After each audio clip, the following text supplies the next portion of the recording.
Fiend, Yeah. you know how they say that cringe is dead as a concept? No more cringe? Yeah, you've told me this before. I think maybe we need to like get our shovels and find its body and dig it back up and bring it back to life. A strong case has been made this day for a return of our boy cringe. Yeah. Yeah, we've okay, so it's Anime Slushy, I'm Fiend. I'm Cube. And yeah, we decided to get back to our roots and engage with some edgy Mahou nonsense. It's been so long that I forgot you pronounce it Mahou. Sorry, Mahou. However you want to pronounce it. Mahous. Maholes. And these are some Mahos, for sure. Wow, I can't believe you fucking called them your hoes. You disgust me, Fiend. I'm canceling you. I can't. Well, I'm just so like. Is this the first time we got? I mean, maybe putting Magireko aside because I don't think it quite fits the genre. But this is the first time we've got to experience some proper edgy magical girls live, right? Yeah. Yeah. So aren't you excited? Oh man, oh boy. So yeah, wait, did we say what the show's called yet? No. Magical Destroyers. Yeah. Was it Mahou Shoujo Magical Destroyers? Is that the full title? Yeah, I think so. Yeah. Yeah. So here, a little background that you need. So when it was first announced, it was like, oh, these designs look kind of cool, but they also look like they're going to be from some trash show for boys. All the marketing was centered around the person who created it, named Jun Inagawa. And I was like, so let's look up what this guy's been saying. And I will say, I think this guy's like, he's like 24 or something. He's like a kid from my old woman perspective. Yeah. And a lot of the like interviews and stuff I've seen with him are from when he was like 20. Yeah.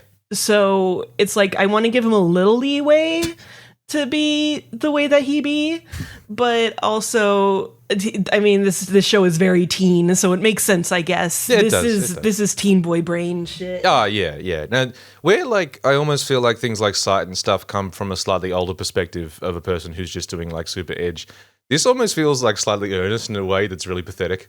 Like, it's really pathetic and 20-year-old in terms of, oh, wouldn't this be cool and edgy if magical girls said fuck and did drugs?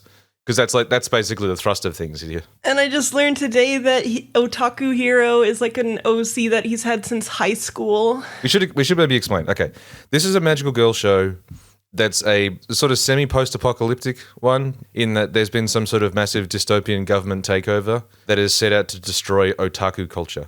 And it's about this guy called Otaku Hero who is leading a resistance of other otakus who are fighting back against the government so that they can have body pillows and horny manga and stuff. They are also assisted by 3 magical girls. Yeah, because the early marketing of it kept showing these 3 girls, and it's like, okay, it's going to be some edgy trash, but it's going to at least start these kind of cool looking girls and look like it might be well animated.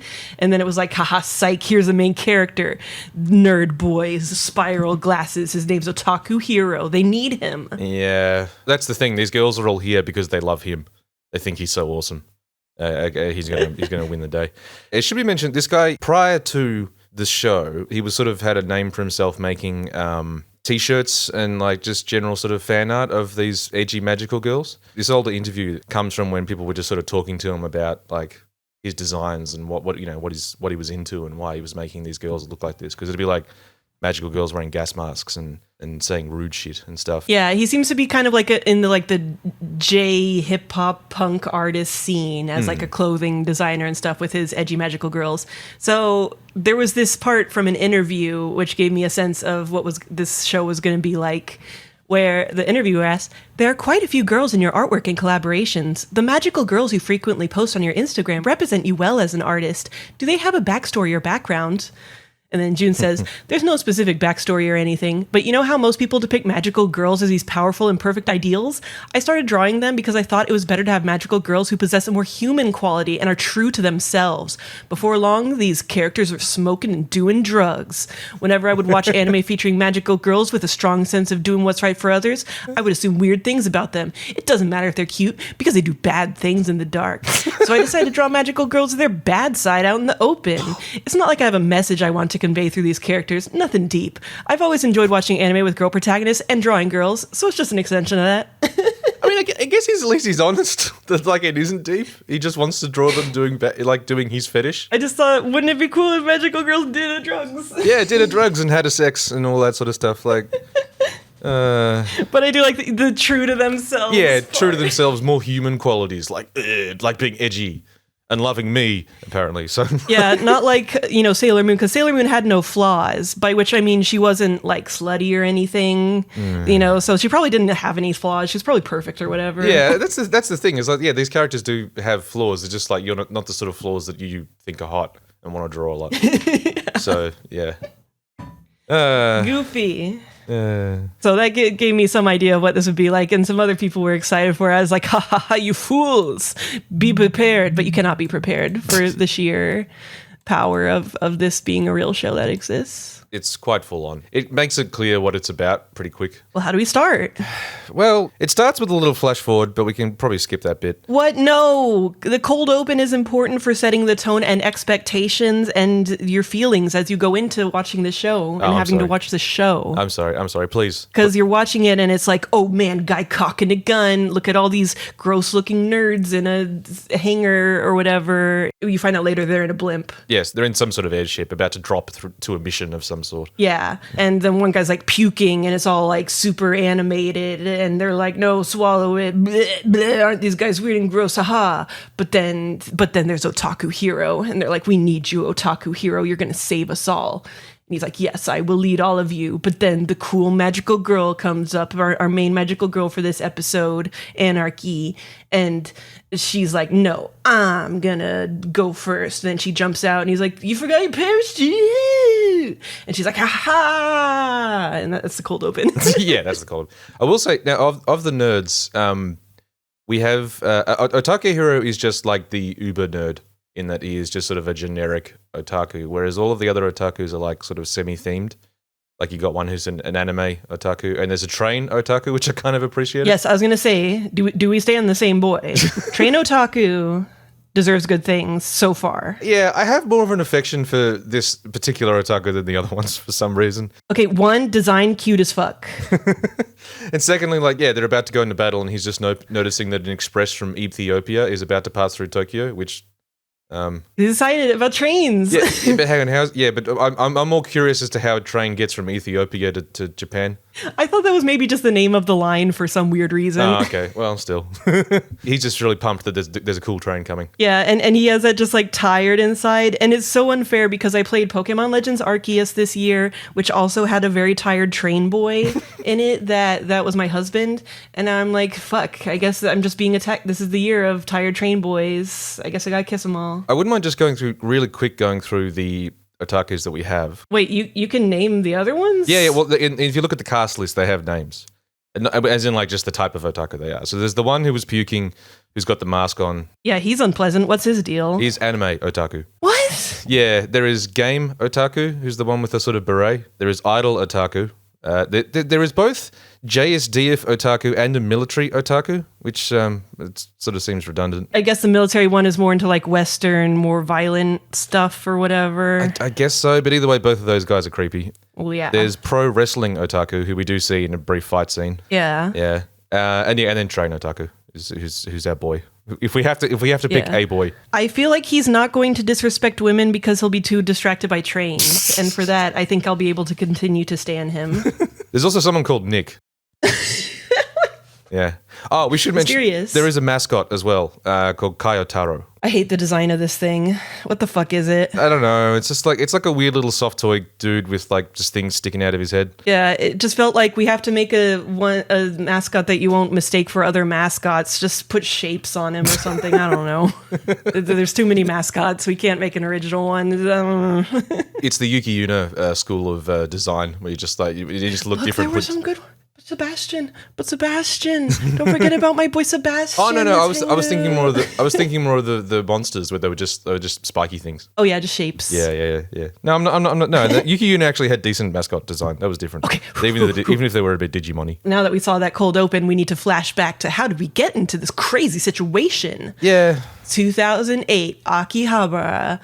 All nerd goods get confiscated. No more nerd shit allowed. Soldiers are coming in, they're taking all the nerd shit and all the nerds away. The soldiers are all wearing these like happy masks. I fucking hate it. There's no room for their heads. Yeah, okay, yeah, so apart from the fact that these masks are just circles and there's no space, yes, like you said, there's no space for their heads.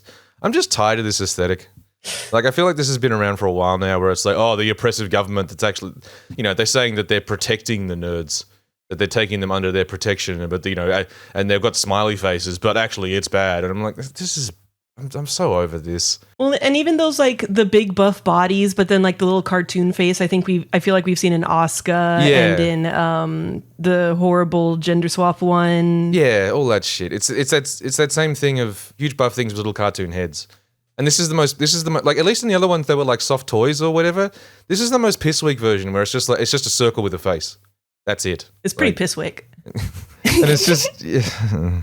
I laughed at you too much when you did that. I don't know. No, it's funny. You don't have to feel bad for me. I made a mistake and it was funny.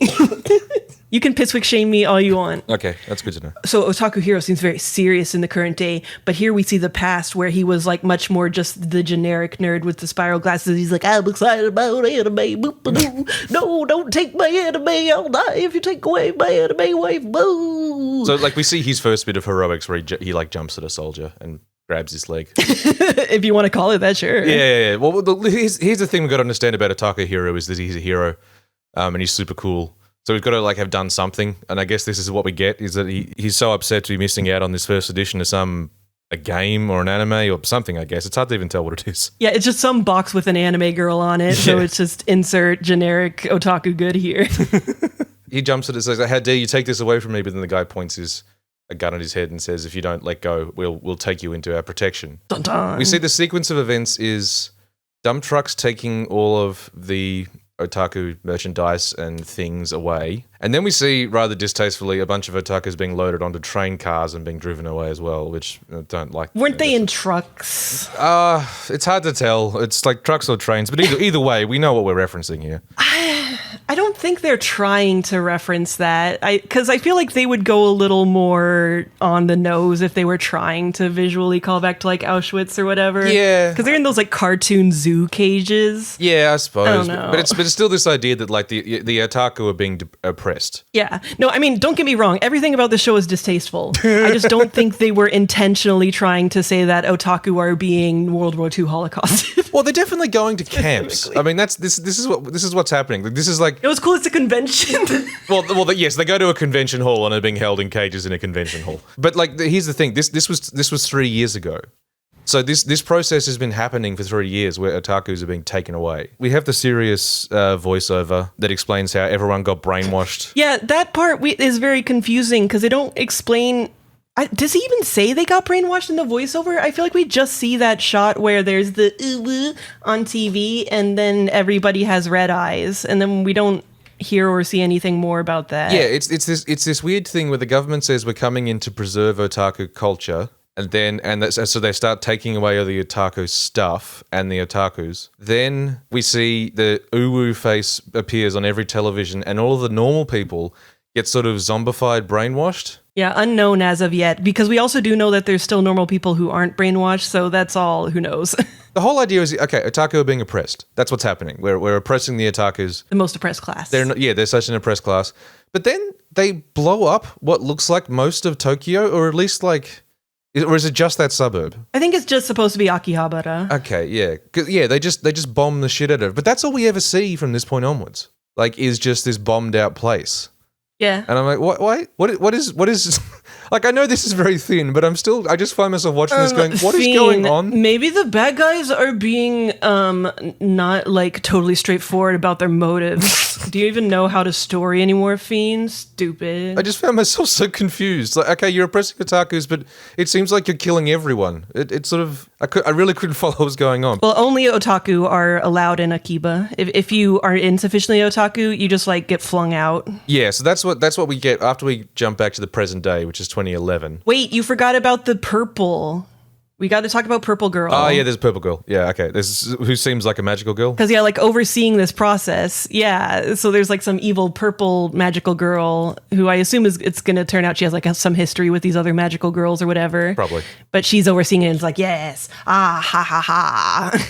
Yeah. Now we get our first sort of just gross otaku moment, which is the pro wrestling otaku attacks her and she beats him up very easily and steps on his face, as you know, as you do. Yeah. Little steppy.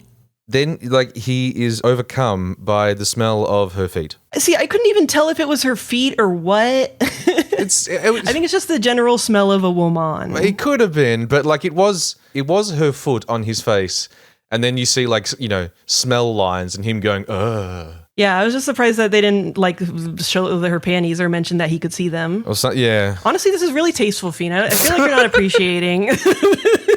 Tasteful via abstraction. Okay, but yeah, it's very gross and I hate it. And then she does that stupid thing where she like hits him off like Team Rocket. But I do like that as he's flying away, he just goes, Genki desu ka? Just like, how are you? And for some reason that got me. We're doing this live, and Robin in the chat is just like, I would vomit emoji again, but I feel like I should ration them out. Yeah, you gotta be strong. Yeah. Sorry. Scent of a woman. Saf just posted the poster for Scent of a Woman. That's a weird film. So now we can go to modern day 2011. Yeah. So what's happened is that Otaku Hero started a resistance of otakus who escaped, the kidnapping and all that, and they managed to retake. What's the suburb again? I forget the name. I don't remember. I don't know exactly what suburb it's in, but it's all this stuff is different areas in Akihabara. I don't know the different wards of it very well. Yeah, they retook Akihabara, even though it's ruins, or at least some of it. That's a place where otaku can live free.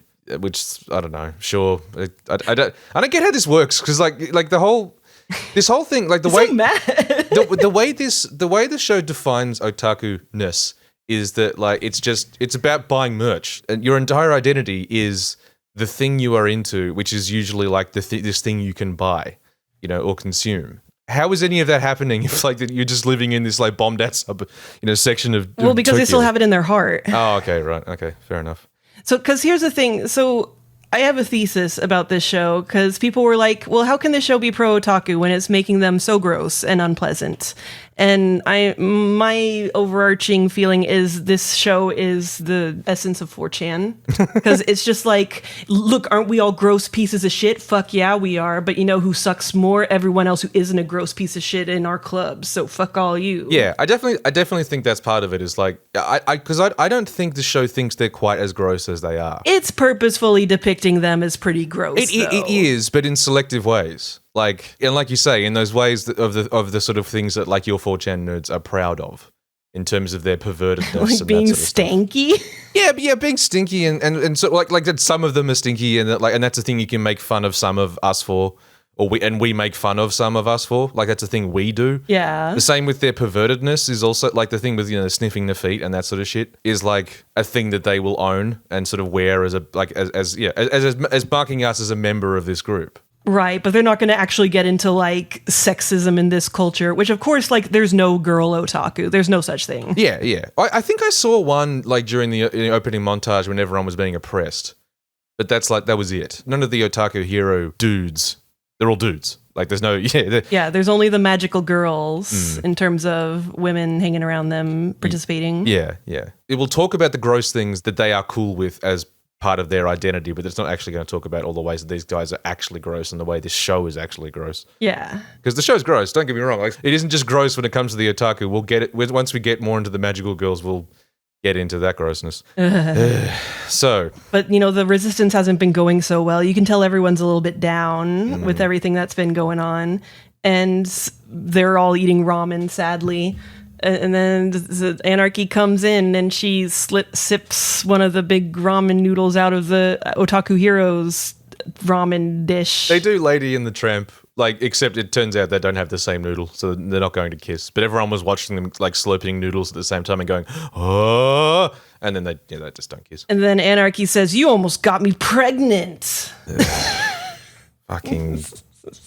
She initiated this. What are you talking about? I can't believe you did this to me, Baka. Yeah. I'm a girl and thus unreasonable. Yeah. The worst thing is that I actually Almost don't mind her design. No, the girls' designs are good actually. Like their magical girl designs and stuff. They actually do have like a nice punk aesthetic. And like Jun's art it's solid. Like I do like his line quality and stuff. He's not bad as an artist. Yeah. He's just guilty of thought crimes apparently. He's just guilty of being 20. Yeah. They're talking about how they need to like a whole bunch of there's been a report from outside and like a whole bunch of otaku, including one of the magical girls, Blue, have been captured. And they need to like they're talking about how like we really should, mount some sort of rescue operation or something. But Otaku Hero is very down. He's very down today. Really can't bring himself. He doesn't want to be the leader anymore. He thinks it's all a waste of time and things are just going to get worse. It's his lowest moment here at the start of the show. Yeah, the start of the show, just after we met him. Like, the show does very little to convince us that this guy is cool or should be the leader. It's really just assumed. Oh my god, there's a later scene. Ugh. Yeah. I do like that a guy comes in and gives him like a military style report because he's a military otaku and he's like, you can just tell me what's up. Yeah. But no, he has to write it down. He's giving up and Anarchy is very pissed off about this and saying, well, I'll be leader. Do you want that? Is that what you want? And he's like, yeah, sure, whatever. She's like, Yeah, they have like a dramatic rooftop conversation, which is just a continuation of the conversation we just had. We're going to get little bits of this conversation sort of doled out piecemeal for the sake of dramatics. Yeah. The next bit of this episode. Yeah, where it's the same thing of like, we liberated this place and we see some flashbacks of the liberation where Otaku Hero and Anarchy are running side by side and grinning at each other. And they just have like a big cart of generic anime goods, beloved. That they're handing out, like people, they get action figures and dolls and games and things. Rations. Yeah. The rations and body pillows. There's definitely body pillows in there. Oh yeah, I gotta. I do like the one scene where there's like just Miku as one of the figures. It's like that's just literally Miku. Yeah, well, when the army attacks these places, they turn up with wrecking balls. Like they're just sort of showing up and continuing to knock down like department stores and stuff, I guess, is what they're doing. Yeah. Oh, yeah. So, because for anyone who doesn't know, so Akihabara is where you go in Japan to buy anime shit and other nerd goods. Like, if you've ever seen pictures of like those buildings with all the anime characters all over the walls and stuff, that's Akihabara. So that's why that's the setting of this. It's where you go to indulge in your nerd sins. Yeah, which is why it's the place they're defending or whatever. Yeah. The Anarchy finds out that there's another attack coming very soon, so they set up a plan to like. Defend the place and, everyone's got to get their guns out and stuff. And Otaku Hero is just sitting there doing absolutely nothing. Like, not helping, not doing anything at all. He's very depressed. Yeah, he's gumpy. Yeah. I do like that she's like, hey, everyone, we're going to do this and I'm commanding now. And they're all like, okay. I don't care. And it's this weird thing where, like, the army have guns, but they attack with wrecking balls and big logs while they're being shot at. Yeah, it seems like they do vastly prefer to capture them instead of kill them. Yeah. And maybe it's going to turn out that they're like harvesting their nerd energy for something. Yeah, probably. It's because something bullshit. about the nerd energy being so pure or some shit's going to be... Ooh. Yeah. Yeah. So anyway, while this attack's going on, Anarchy's just like manually climbing to the top of this building and not in her magical girl form. In fact, they mentioned that like the way these girls transform is they have a bag they have to carry around that does the transformation, and she's left that behind. I have some theories. She's left that behind. And like the mascot is running with her and saying, why aren't you transforming? Why are you climbing up this way? And it gets more and more difficult. The top of the building is like damaged, so she has to scale the outside. Oh yeah, because she had told Hiro earlier that if she like shows him her magical girl fire or something, then he has to become leader again because she'll get him so pumped up or something. Yeah, well, yeah. She was saying that I'm going to show you my fire attack. And you'll understand what it is we're here to do or something. Yeah. But that was part of that rooftop conversation. So she gets to the roof, and she doesn't have any weapons. She just has the flag of the resistance, the otaku flag. Yeah, it just says otaku like crossways and down, and it's a red cross. Yeah, that's it. So she's not attacking. What she's doing is she's trying to inspire Otaku Hero to come back and be the leader. Yeah, he's the one that matters after all. Yeah, and so when he sees that happening, he runs to the roof, and she's being bombed but isn't doing anything to stop herself from being attacked. And when he gets there, she starts crying and like grips onto him in the most pathetic way, where she's like... Well, first he catches her. Hero catches her because a bomb like made her lose her footing. Yeah. And so he's like holding her, so vulnerable. Yeah, and she's gripping onto him desperately and just sobbing about how she she wanted him to understand how important their cause is and how important he is, and she needed to just inspire him because she wants him to be the leader. She doesn't want to be leader. The only leader I want is you, Otaku Hero. It's just... I can't emphasize enough how much Otaku Hero does nothing and sucks. Like, he at no point in this episode do they bother to demonstrate what it is he does or what it is he's good at. He inspires. He's just the leader, cool guy that inspires everyone. But, like, how does he inspire them? What does he do that's so inspirational? What does he say? Okay, so I have a theory about what his important power is. Yeah. Because I think that his power is that he's so nerdy and delusional that he makes the magical girls magic, and they can't be magic without him. Okay. And that's why she actually doesn't transform when she's separated from him and stuff. And she's like, makes a big deal about it. We can't do it without me and Blue and Pink and you, our Otaku Hero. And her transformation item is just a costume in a bag. And that's why I think like maybe without him, she's just like a magical girl nerd with a delusion or something. But because he's so incredibly nerdy with his incredible nerd energy, she can be a magical girl. That's interesting. Okay. That's my game theory. Yeah. I mean, that would actually be sort of interesting. I don't know. Well, I guess it won't happen then. The idea of nerdism is like something so powerful that it distorts reality to the point where you can have magical girls. Yeah. Because it's like otherwise we have no idea why the fuck they need him. Because like the thing is that I'm kind of assuming that like it's just that sort of show where the hero is the hero and we're not even going to talk about why. I mean, nah, I think they got to cover some reason that he's something. I don't know. I think it depends how pathetic the show can be because it could just be this pathetic. I don't know. Well, I guess we'll see. We'll see, yeah. I do think there's going to be some like very important thing about him. If nothing else, then it's going to be like because of his relationship to these girls or some shit. Yeah. The thing is that like he does manage to save the day in this case because like all of the guys downstairs have been captured. The main dudes are all surrounded, but he turns up with a fucking blimp that has a sexy girl on the side and it drops bombs. Yeah, because it's like an advertising blimp for anime trash. Yeah, and it's just that thing of like, what does it say about you that like you had to be like, people had to talk about how cool you were before you came and saved us all with this thing you had?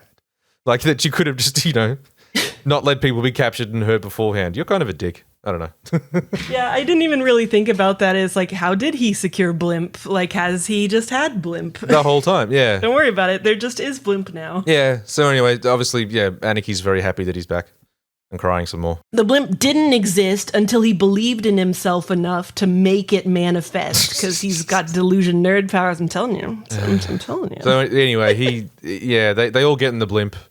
And they go to, this convention center where all of the recently captured otaku and Blue is being held. Oh, yeah. We did see Blue earlier in her captured state, and she's got a ball gag, and it's gross, and she's gross. Yeah. So, look, we'll see it in a little bit, but when we finally see, like, a close-up of her, there's, like, just drool leaking out all over the ball gag, and it's like, oh, shut up, And Anarchy keeps calling her like a stupid slut and stuff, and so she's very horny. Psycho bitch whore, all this, just all the awful words. She says bad words even though she's a girl.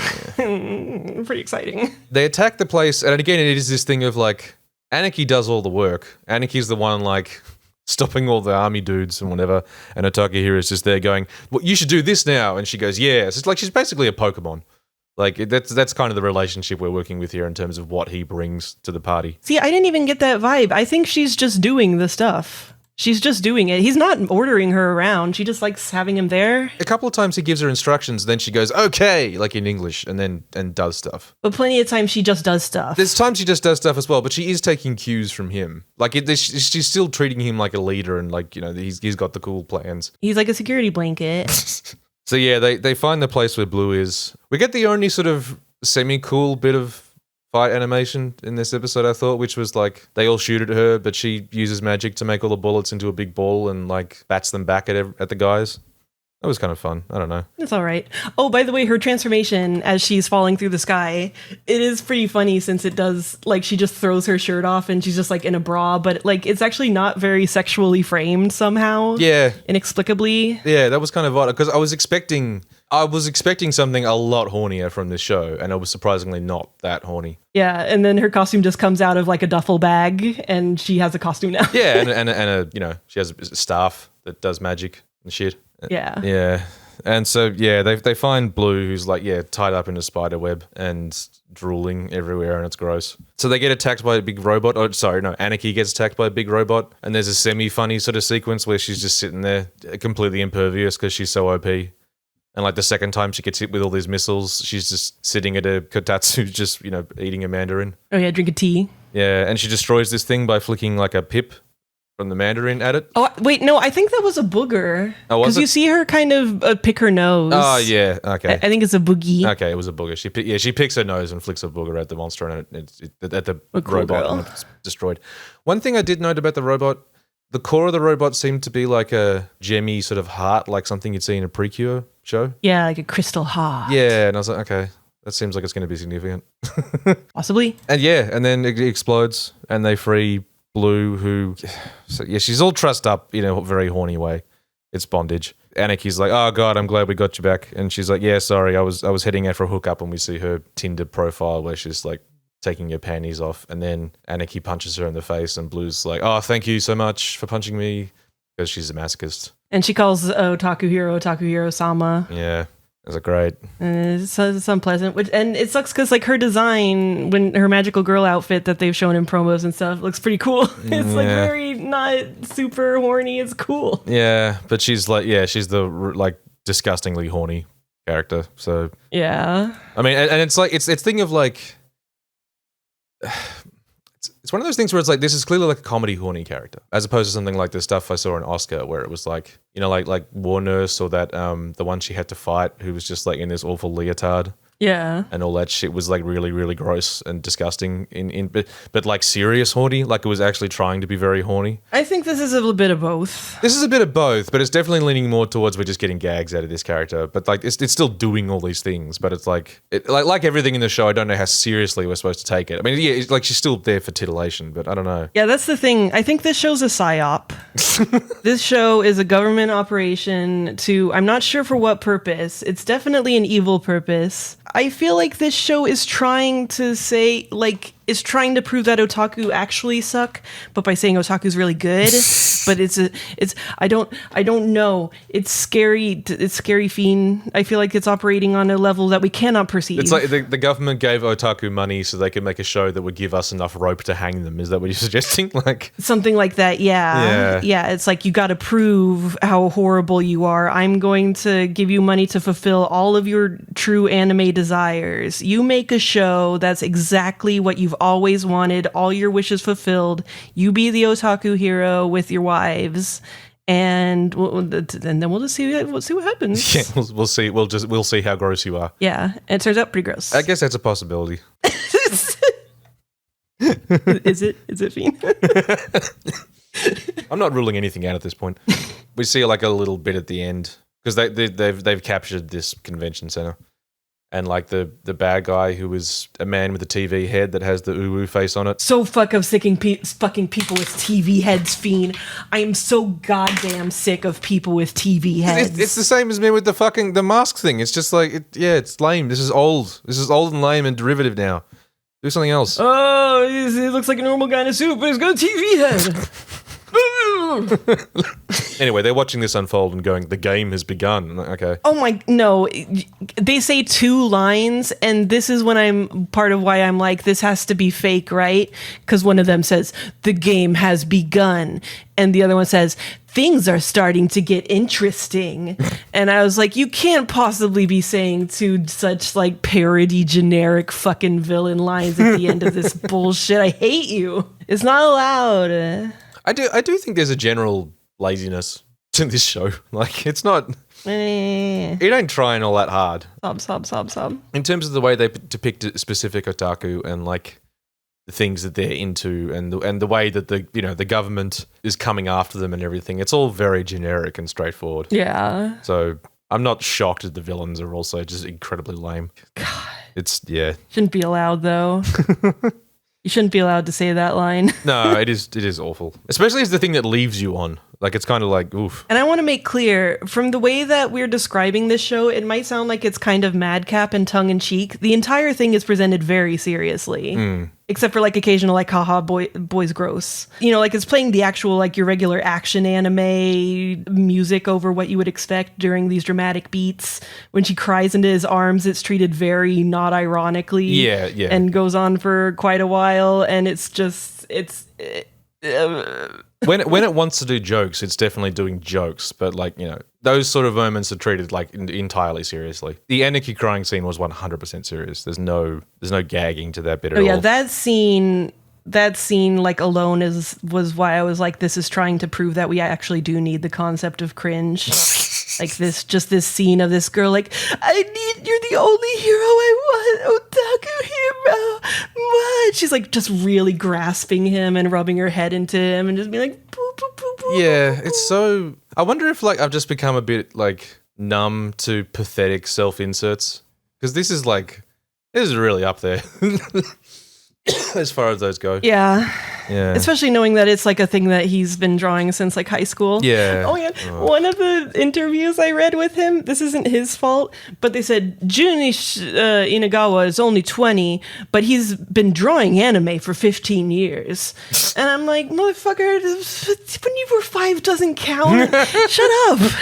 Yes, I also drew things when I was 5. I guess, whoa, what a cool, you've been working for so long on this. Why did this interviewer say this? Fuck you. That's rough. The one thing that does somewhat please me, which is the opening that plays as the ending to this episode. It's very abrasive in like the song and everything in an odd way. Yeah, it was weird. I mean, it was also gross. I mean, there's a whole thing with like Anarchy sticking her finger into a peach so it like the juices go everywhere and she's licking her arm and stuff. And it's kind of gross. But when they go into the water and they transform that way, those shots are really cool and well animated. But did you also find the music really like jarring? Well, yeah, because it's like fucking troll music, because it starts as like a general anime rock thing and then it breaks down in the middle. Yeah. But like it breaks down much sooner than you would expect that kind of breakdown. Like when it first breaks down and the anime girl's whispering, I'm like, oh, that's a cool way to end the song. Oh, it's still going. Oh, this is like half the opening is just like noises. Yeah. And then I guess it's like really leaning into his artistic aesthetic. And I guess the June probably like action directed it or whatever. Yeah, possibly. Oh yeah, because also because he was involved with the music for the opening. Because I think he also considers himself something of like a rock star guy. Oh, okay. But I think the opening was also directed by that guy that... Do you remember that vampire show that you watched a while back for a taster that had like a weirdly rockin' OP thing? Yeah. And it's like artistic kind of. This someone said that this is the same director as who did that. Yeah, right, okay. Yeah. That checks out. Yeah. Oh god, that show. Yeah, it's about a vampire who meets a girl who's horny for having her blood sucked. Yeah, that one. Stupid show. So much stupid anime, Cube. Yeah. It's a fucking stupid anime, like, you know, we're watching in the show and we're talking about it, man. Do we live merely to suffer, Fiend? Yeah. Probably. I mean, we've cut ourselves off for one major avenue of suffering this sort of semi-season, but still, we just had to go and find something else, I guess. I know, we crave suffering. Vlad Love, that was the name of the anime. Yeah, Vlad Love, yeah. Thank you.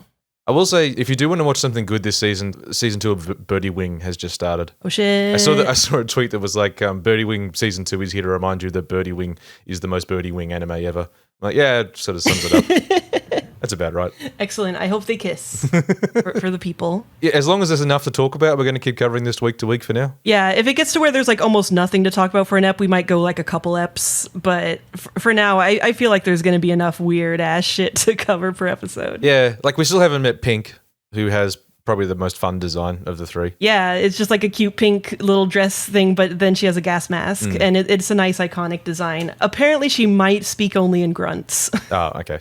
She has a little skull hair clip as well, which felt very like little Skullgirls type thing.